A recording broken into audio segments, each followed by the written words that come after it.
Igbo women condemn violence in Okigwe, demand probe into Ebubeagu and Kanu's detention.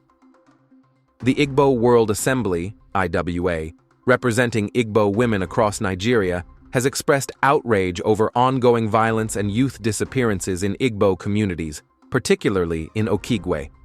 In a statement, IWA President General Lolo Neka Chimezie condemned the relentless killings and questioned why these attacks persist despite the presence of security forces and numerous checkpoints. Chimezie called for a thorough investigation to identify the perpetrators, emphasizing concerns about the Ebubeagu security outfit in Imo and Ebonyi states. She noted that Ebubeagu was established around the time of a 2021 jailbreak in Imo State and raised questions about its personnel and objectives. The IWA also seeks clarity on alleged ties between Ebubeagu and a former Niger Delta militant leader, who, in December 2024, reportedly claimed his group was hired by the federal government to address insecurity in the southeast. Chimezie called for a thorough investigation to identify the perpetrators, emphasizing concerns about the Ebubeagu security outfit in Imo and Ebonyi states.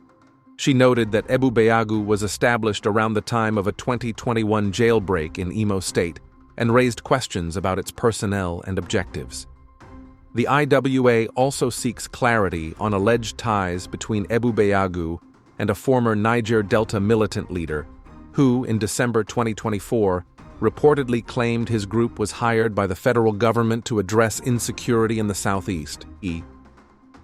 The IWA further alleged that some criminals are being sponsored to tarnish the reputation of the indigenous people of Biafra, IPOB. Chimezie argued that security agencies and media wrongly blame IPOB and its Eastern Security Network, ESN, for atrocities, despite IPOB's efforts to distance itself from violence. She noted that IPOB ended its Monday sit-at-home protests, initiated to demand the release of its leader, Mazi Nnamdi Kanu, following appeals from Igbo leaders. Why do security agencies continue to accuse IPOB without evidence? Chimezie asked, asserting that Kanu's ongoing detention, despite court orders, fuels unrest.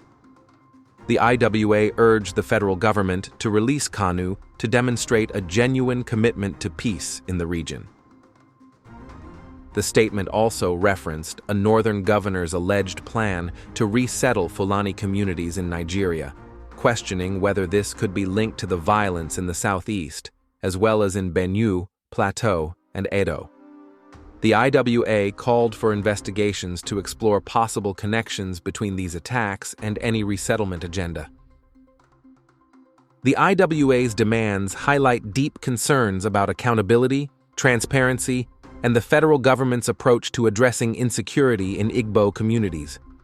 They urged immediate action to restore peace and protect lives in the region.